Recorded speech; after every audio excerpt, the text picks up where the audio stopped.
So I'm obsessed with astrology and I'm obsessed with White Lotus. So, in honor of our favorite astrology queen, Chelsea, and Amy Lou Wood, I want to break down what I think Chelsea's astrological chart looks like. During one breakfast with Rick, she tells him, I'm an Aries. I need things out in the open. So Chelsea has an Aries sun. The actress, Amy Lou Wood, is a Scorpio moon. She's super into astrology herself, which I adore. And she believes that her character also has a Scorpio moon. Me too, girl, me too. And this gives Chelsea emotional intensity, emotional depth. You know, Scorpio moons can sit in the darkness, sit in pain. And that is what she wanted to do with Rick. She's like, Rick, give me your hurt, your pain, and I will fix you.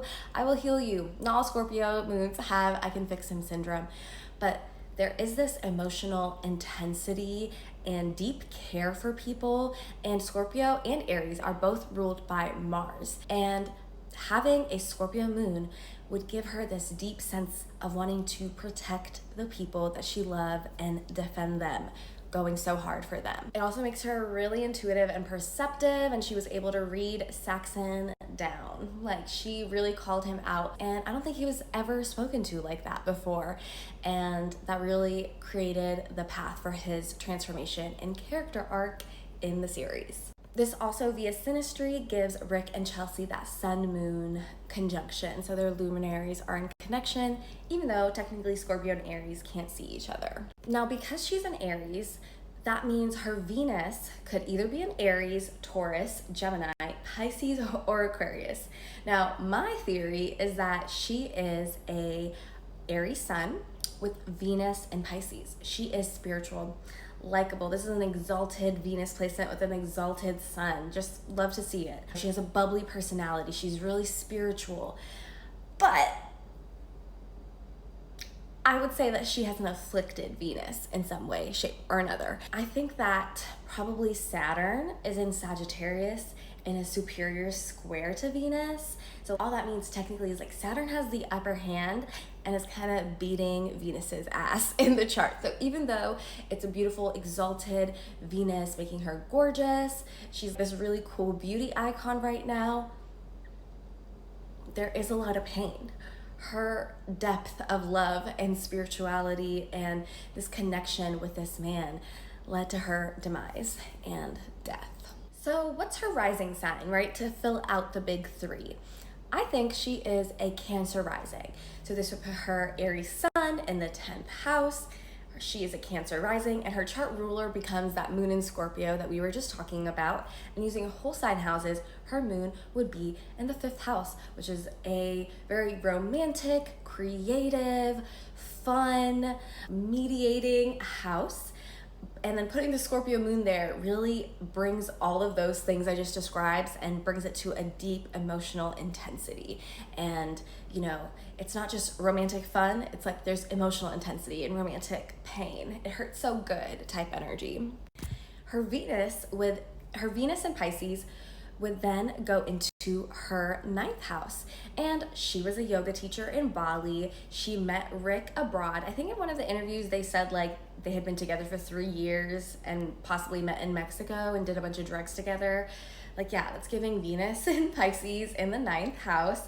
And yeah, it's also foreign travel, spirituality, the math is mathing there.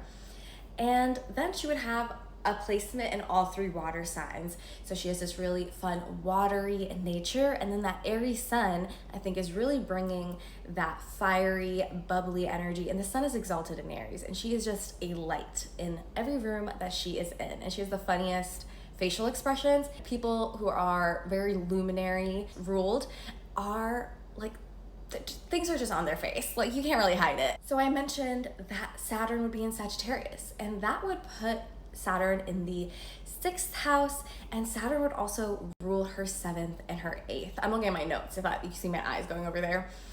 And 7th house ruling Saturn. 7th house is relationship, so this would represent Rick. Saturn in the 6th. The 6th house is the house of illness and healing, and you know, she has this deep desire to heal her mans. And the 8th house is death, trauma, inheritance, therapy. So Saturn ruling both the 7th and the 8th, relationships, death, trauma, her partner, and being in the 6th house, Saturn in Sagittarius, Waltz and Goggins, and the character Rick have this very Sagittarian, like he's a traveler. Editing Neha here. What I was trying to say is that he is a vagabond. He is an older man. He's crass, rude. He's hot in an odd way. It's giving Saturn and Sagittarius. And then 6th house is kind of a house of struggle. So it represents that she's dating a partner that is struggling and, is seeking solutions. I am not 100% sure where her Mars would be placed. I was thinking maybe in the 9th or the 12th, dying abroad, experiencing violence abroad. And if she is a Cancer rising, she would be a day chart because the sun would be at the top of the sky when she was born. And Mars would rule her 5th house and it would rule her Aries sun in her 10th house. So Mars, I'm still unclear on where it would be in her natal chart, but looking at the transits of the finale, I was gagged at how literal it was with the themes of the show that were happening that day. So it took place on April 6th, and on the day of April 6th, Miss Venus was in Pisces. She was retrograde, and she was stuck between the two malefics. And so Mars was in Cancer, and Saturn is in Pisces. These are the water signs, so hitting very prominent places in her chart. And she would be Venus. And with Venus retrograde, with these themes of like spirituality and karma and this retrograde, her partner, her love was like stuck in the past. She kept trying to bring him to the present, but he was not about that life in that moment. And I see Rick in the transit chart as Mars in Cancer.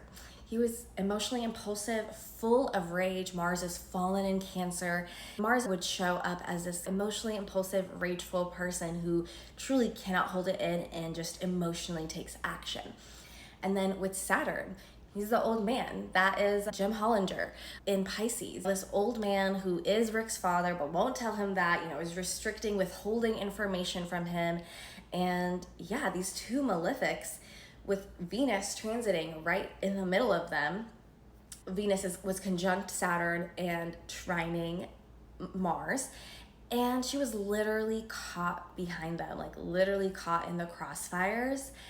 And if Mars is transiting her 1st house, that's like her vitality, her life force, and Mars in Cancer, there's violence upon her own body in a quick, fiery way, like being shot. And Mars also rules her 5th house of romance. And yeah, those are some of my thoughts on Chelsea's chart. Let me know what your thoughts are on White Lotus, the astrology of Chelsea, or any of the other characters. Mike White really loves taking out our favorite characters, and Chelsea is no different. So much love, RIP to the queen, and shout out to Amy Lou Wood for giving her so much depth and bringing so much life to her character. And I'm an astrologer, by the way. Hi, I'm Neha. So if you want an astrology reading, I like to call myself the Purpose Oracle. I really like helping people find their purpose and walk the path they're here to walk. Amor fati, embrace your fate, love your fate, and that is what I'm here to do. And I think Chelsea would approve. So if you're into that, head to the link in my bio to book your session today. Bye.